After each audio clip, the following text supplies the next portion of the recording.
तो hi friends, welcome है आप सभी का। देखिए, बिना टाइम वेस्ट किए हम लोग वीडियो को आगे बढ़ाते हैं। Understanding India objective question answer सभी यूनिवर्सिटी के काम देगा, लेकिन सभी यूनिवर्सिटी में सब्जेक्टिव आता है। ये 3 यूनिवर्सिटी में केवल ऑब्जेक्टिव आता है, रांची यूनिवर्सिटी, नीलांबर पीताम्बर यूनिवर्सिटी और बीबीएम के यू।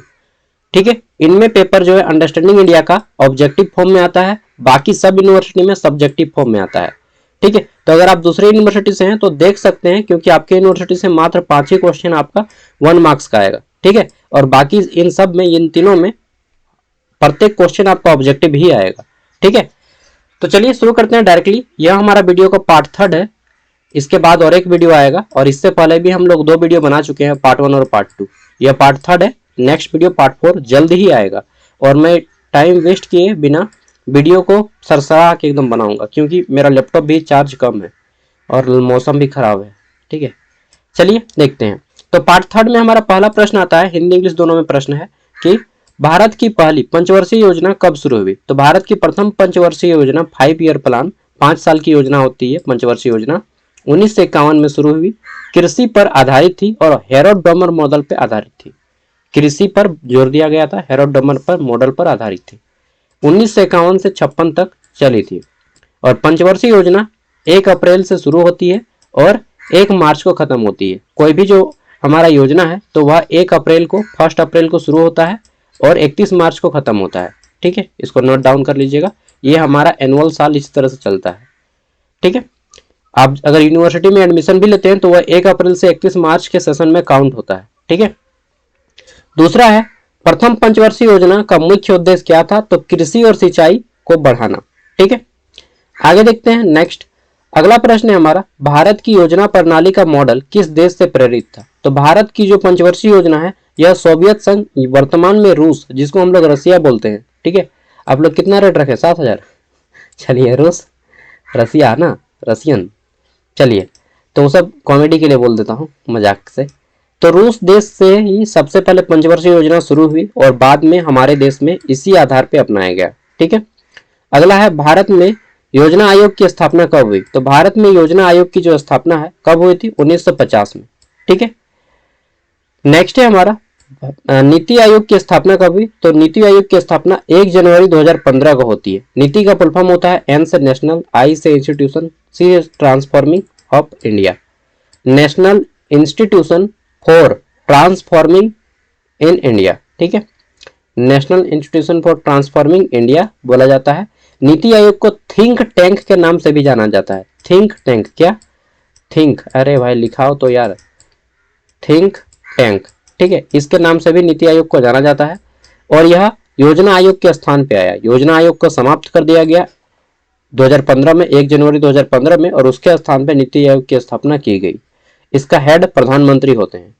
अगला है हमारा, और नीति आयोग के प्रथम अध्यक्ष सुमन थी, हाँ सुमन बेरी थे। कौन है, सुमन बेरी।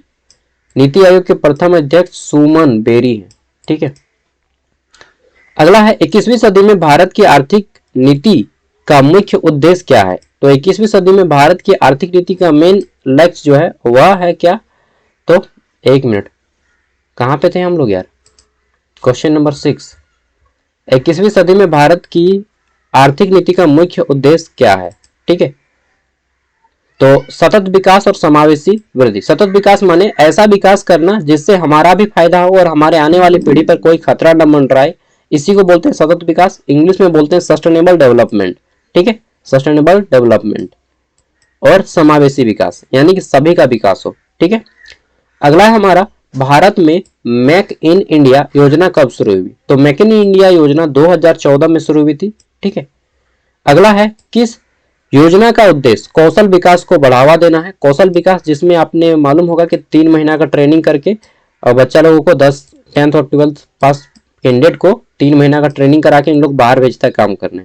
ठीक है, तो ये प्रधानमंत्री कौशल विकास योजना स्किल इंडिया का एक पार्ट है जो कि 2014 में शुरू हुआ। अगला है, उदारीकरण और निजीकरण।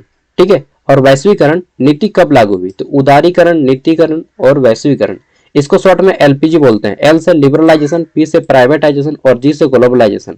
ये तीनों जो नीति है 1991 में शुरू हुई। कब है, 1991 में। ठीक है, उस समय प्रधानमंत्री थे पीवी नरसिम्हा राव। कौन थे प्रधानमंत्री, पीएम थे हमारे पीवी नरसिम्हा राव। और वित्त मंत्री थे, कौन थे वित्त मंत्री? मनमोहन सिंह, मनमोहन सिंह। ठीक है। अगला है आत्मनिर्भर भारत अभियान का उद्देश्य क्या है? आत्मनिर्भर भारत अभियान का उद्देश्य है आत्मनिर्भरता और घरेलू उत्पादन को बढ़ावा देना, यानी कि विदेशी सामानों पे कम से कम निर्भर रहना। ठीक है। अगला हमारा यहाँ पे पार्ट 2 शुरू होता है, जिसमें आपको features of national development, social justice and economic equality के बारे में पढ़ना है। तो इसमें हमारा प्रश्न है क्वेश्चन नंबर 11, राष्ट्र विकास का मुख्य सामाजिक उद्देश्य क्या है? राष्ट्र विकास का मुख्य सामाजिक उद्देश्य सामाजिक न्याय करना है, सोशल जस्टिस करना है। ठीक है। इसका पूरा का पूरा पीडीएफ दे दूंगा। अब आप लोग, बहुत से लोग वीडियो को छोड़ के डायरेक्टली चल जाइएगा ना, चलिए कोई बात नहीं, जिसको देखना है देख सकते हैं, मैं किसी को फोर्स करके देखने नहीं बोलूंगा। अगला है आर्थिक समानता को कम करने का एक उपाय क्या है? तो अगर आप आर्थिक समानता को कम करना चाहते हैं तो आपको प्रगतिशील कराधान करना होगा। कराधान मतलब टैक्सेशन, इसीलिए हम लोग को जीएसटी लाया गया। जीएसटी कब आया? तो ये भी क्वेश्चन आता है। 1 जुलाई 2017 को जीएसटी आया था भारत में, 1 जुलाई 2017। ठीक है। उस टाइम मैंने बोर्ड दिया था, पेपर पढ़ता था, मुझको समझ नहीं आया था ये क्या जीएसटी है। जीएसटी है, जीएसटी का full form goods and service tax होता है। ठीक है। 2017 में आया, 1 जुलाई 2017। अगला है सामाजिक न्याय का अर्थ क्या है? तो सामाजिक न्याय है सभी को समान अवसर प्रदान करना। ठीक है, providing equal opportunity to all.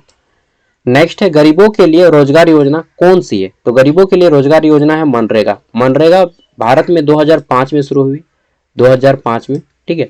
MNREGA का full form Mahatma Gandhi National Rural Employment Guarantee Act है। इसमें 100 दिन का काम दिया जाता है।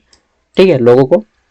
चलिए अगला है भारत में समान वेतन का अधिकार किसके अंतर्गत आता है? ठीक है, तो भारत में समान वेतन का जो अधिकार है, समान वेतन अधिनियम एक बनाया गया, इसके अंतर्गत आता है। समान वेतन इक्वल रिम्यूनरेशन रिम्यूनरेशन एक्ट के तहत। ठीक है। नेक्स्ट है हमारा शिक्षा का अधिकार किस आयु वर्ग के लिए अनिवार्य है? तो 6 से 14 वर्ष के बच्चों को शिक्षा का अधिकार एकदम कंपलसरी है, जिसमें 1 से 8 तक की, मतलब पहली से 8वीं तक की कक्षा की जो पढ़ाई है फ्री की जाएगी स्टेट गवर्नमेंट के द्वारा। ठीक है, शिक्षा का अधिकार अधिनियम यही कहता है। नेक्स्ट है हमारा, और एक चीज, अगर कोई बच्चा जो 14 साल से कम उम्र का है और कहीं पे काम कर रहा है तो उसको हम लोग बाल श्रम बोलेंगे। यानी कि आप काम कीजिएगा तो कोई आपको बाल श्रम नहीं बोलेगा, आप काम कर सकते हैं फ्री में। ठीक है मतलब कोई अब आपको नहीं बोलेगा, आप लोग सब 18 प्लस के हैं, 18 प्लस के हैं सब कोई ना। तो आप लोग काम कीजिए, अगर कहीं से अर्निंग हो रहा है कुछ, ठीक है, अच्छा काम करके, तो आप काम कर सकते हैं भाई। नेक्स्ट है हमारा आरक्षण नीति का उद्देश्य क्या है? आरक्षण हम लोग क्यों रखा है? रिजर्वेशन पॉलिसी सामाजिक और आर्थिक रूप से पिछड़े वर्गों को सशक्त बनाने के लिए, ताकि जो है जो गरीब कैंडिडेट है, गरीब माने जो लोग पिछड़े कैंडिडेट है, उसको मुख्य धारा से जोड़ने के लिए। ठीक है, एसटी एससी और ओबीसी को। नेक्स्ट है हमारा कौन सा कार्यक्रम ग्रामीण क्षेत्रों में गरीबी उन्मूलन के लिए है? ठीक है, तो देखिए ये एक स्कीम है और इसका नाम है ग्रामीण आजीविका मिशन। ठीक है, योजना का नाम क्या है? ग्रामीण आजीविका मिशन, NRLM। ये जेएसएलपीएस का नाम सुने? झारखंड में एक जेएसएलपीएस संस्था है, Jharkhand state livelihood promotion society, इसके द्वारा ये काम किया जाता है, NRLM। ठीक है, चलिए आज ग्रामीण आजीविका मिशन। अगला है समानता का अधिकार संविधान के किस अनुच्छेद में है? तो समानता का जो अधिकार है संविधान के अनुच्छेद 17 में है। ठीक है, और यह हमारा एक क्या है? मौलिक अधिकार है, मौलिक अधिकार है। नेक्स्ट पार्ट में हम लोग पढ़ेंगे सबके बारे में। अगला है आर्थिक समानता लाने के लिए सरकार कौन सा साधन अपनाती है? तो आर्थिक समानता अगर आपको लाना है तो कल्याणकारी योजनाएं, वेलफेयर स्कीम्स आपको चलानी होंगी। ठीक है, अब हमारा यहाँ पे पार्ट 3 होता है इंडियन इकोनॉमी। ठीक है, thought, the age, agriculture, industry and trade. चलिए देखते हैं। तो इसमें हमारा आ जाता है, एक मिनट, कहाँ पे थे यार? यहीं पे है ना, एक पेज मैंने स्किप कर दिया, सॉरी। सिंधु घाटी जो सभ्यता है, इसकी मुख्य आर्थिक गतिविधि क्या थी? यानी कि सिंधु घाटी के लोग मुख्य रूप से क्या काम करते थे? तो खेती क्या करते थे, कृषि, एग्रीकल्चर। अभी भी भारत का मुख्य पेशा कृषि है। ठीक है, अगला है प्राचीन भारत में व्यापारी किस माध्यम से होता था व्यापार? तो जल मार्ग और स्थल मार्ग। उस टाइम पे हवाई जहाज थोड़ी होता, हम लोग जल मार्ग से करते थे या तो स्थल मार्ग से। ठीक है, अगला है लोथल किस चीज के लिए प्रसिद्ध है? तो देखिए लोथल जो है एक बंदरगाह है, यानी कि पोर्ट है, गुजरात का एरिया में पड़ता है। ठीक है। तो बंदरगाह और समुद्री व्यापार के लिए फेमस है और यह सिंधु घाटी सभ्यता में चलता था। नेक्स्ट है हमारा, ब्रिटिश काल में भारत का प्रमुख निर्यातक क्या था? तो ब्रिटिश काल में भारत जो मतलब एक्सपोर्ट करता था वह कच्चा माल था, रॉ मटेरियल था। ठीक है। अगला है, गुप्त काल को क्यों स्वर्णिम कहा जाता है? तो भारत के इतिहास का स्वर्णिम काल गुप्त काल को कहा जाता है। क्यों? क्योंकि आर्थिक, सांस्कृतिक और वैज्ञानिक उन्नति हुई था। इसी काल में जो है शून्य की खोज हुई, जीरो की खोज हुई। ठीक है। चरक संहिता लिखा गया, सुश्रुत संहिता लिखा गया, ये सारी चीज इसी काल में हुए। ठीक है। अगला हमारा, ब्रिटिश शासन में भारत की पारंपरिक उद्योग व्यवस्था क्या हुआ? तो ब्रिटिश शासन में भारत की पारंपरिक उद्योग व्यवस्था क्या हुआ? तो नष्ट हो गई। ठीक है, खराब हो गई, तोड़ दिया अंग्रेजों ने। हरित क्रांति का उद्देश्य क्या था? तो हरित क्रांति का उद्देश्य था कृषि पैदावार बढ़ाना। 1960 के दशक में हरित क्रांति आई थी, 1966 में MS स्वामीनाथन ने हरित क्रांति को लाया था भारत में। ठीक है, जिसमें गेहूं और धान की पैदावार ज्यादा हो गई। और वहीं अगर बोले तो दुग्ध क्रांति, दूध, मिल्क खाते हैं ना जी, अमूल दूध, तो ये जो जितना दूध है, तो दुग्ध क्रांति लाया, श्वेत क्रांति जिसको बोला जाता है दुग्ध क्रांति, वर्गीज कुरियन ने। किसने? वर्गीज कुरियन। वर्गीज कुरियन लिख लीजिएगा, मेरा यहाँ पे लिखता नहीं है। और इसको हम लोग ऑपरेशन फॉल्ड के नाम से जानते हैं, ऑपरेशन फॉल्ड। ठीक है। अरे भाई चलो लिख लीजिएगा आप लोग। किस योजना के अंतर्गत खाद्य सुरक्षा दी जाती है? तो सार्वजनिक वितरण प्रणाली, PDS। आप लोग कोटा जाते हैं ना चावल लाने, तो यही इसी को बोला जाता है। ठीक है, सार्वजनिक वितरण प्रणाली, PDS, पब्लिक डिस्ट्रीब्यूटर सिस्टम इसको कहा जाता है इंग्लिश में।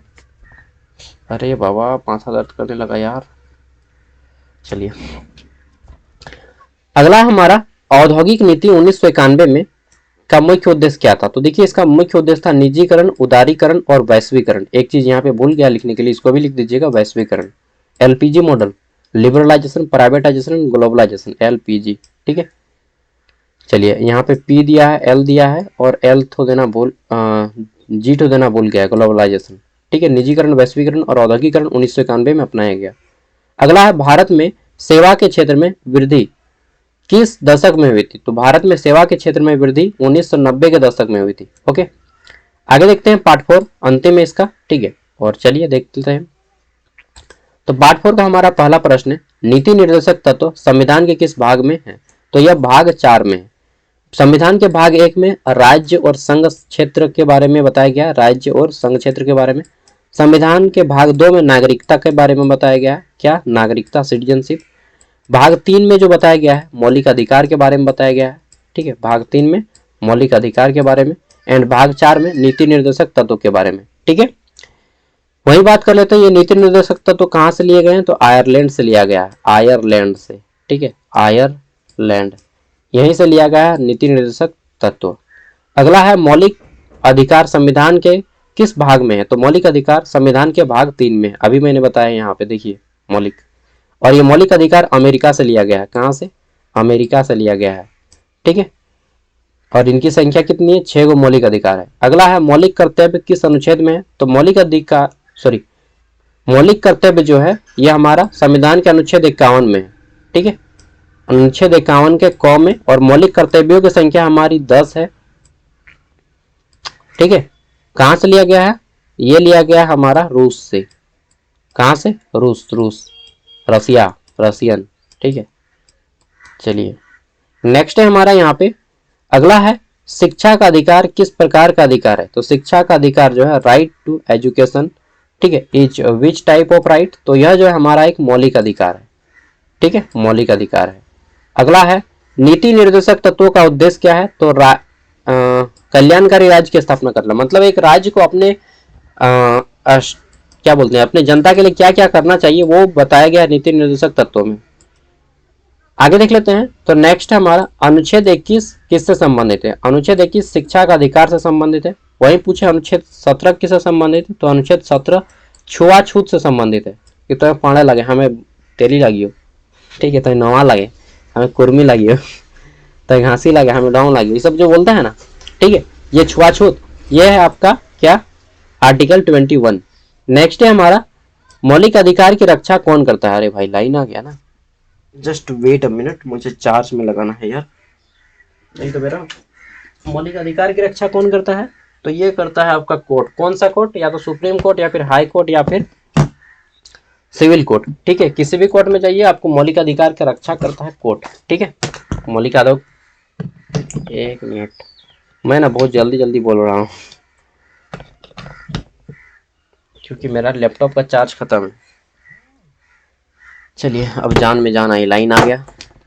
आगे देख लेते हैं। नेक्स्ट है मौलिक कर्तव्यों की संख्या कितनी है? तो अरे भाई, मैंने 10 बोल दिया था ना, मुझे डाउट लग रहा था कि 10 है ना 11 है। चलिए 11 है, सॉरी, कान छूता हूँ, सॉरी। मौलिक कर्तव्यों की संख्या 11 है। ठीक है, यह रूस से लिया गया है और संविधान के अनुच्छेद 51 का क में रखा गया है। 51 का क में रखा गया है। ठीक है, नीति निर्देशक तत्व किस देश के संविधान से लिए गए हैं? तो आयरलैंड के संविधान से लिया गया है। अगला है समान कार्य के लिए समान वेतन किस प्रकार का तत्व है? तो यह नीति निर्देशक तत्व है। ठीक है, 5 पार्ट अंतिम है। योजना आयोग की जगह किस संस्था ने ले ली? तो नीति आयोग ने ले लिया है योजना आयोग का जगह। ठीक है, कहाँ पहुंच गए? 15 नंबर पे। चलिए, खत्म हो जाता है हमारा यहाँ पे। तो योजना आयोग का जगह किसने ले लिया है? प्लानिंग कमीशन का जगह नीति आयोग ने ले लिया है। ठीक है, नीति वही जो बताएं, 1 जनवरी 2015 को आया था नीति आयोग। नीति का फुल फॉर्म होता है national institution for transforming India. और देखिए, क्या जो बोल रहा था यार, नीति आयोग, हाँ, भारत की जो अर्थव्यवस्था है वह कैसी है? तो मिश्रित अर्थव्यवस्था भारत में। कैसा? मिश्रित माने यहाँ पे प्राइवेट सेक्टर भी काम करता है और हमारा गवर्नमेंट सेक्टर भी काम करता है। मिश्रित है, इसलिए भारत की अर्थव्यवस्था कैसी है? मिश्रित। ठीक है, भारत के वर्तमान प्रधानमंत्री कौन है? मनमोहन सिंह मोदी ना, चलिए, नरेंद्र मोदी। और भारत के वर्तमान राष्ट्रपति कौन है? तो वर्तमान राष्ट्रपति कौन है? सबको मालूम है, श्रीमती द्रौपदी मुर्मू। वहीं उपराष्ट्रपति पूछे तो उपराष्ट्रपति अभी अपना त्यागपत्र दे दिए जगदीप धनखड़। भारत के वर्तमान वित्त मंत्री कौन है? चलिए आप लोग बताइएगा। ठीक है, तो कंप्लीट करते हैं इस वीडियो को, यहीं पे एंड करते हैं। इसके बाद नेक्स्ट पार्ट आएगा जल्दी ही, बस तुरंत शुरू करूंगा। ठीक है, बाय।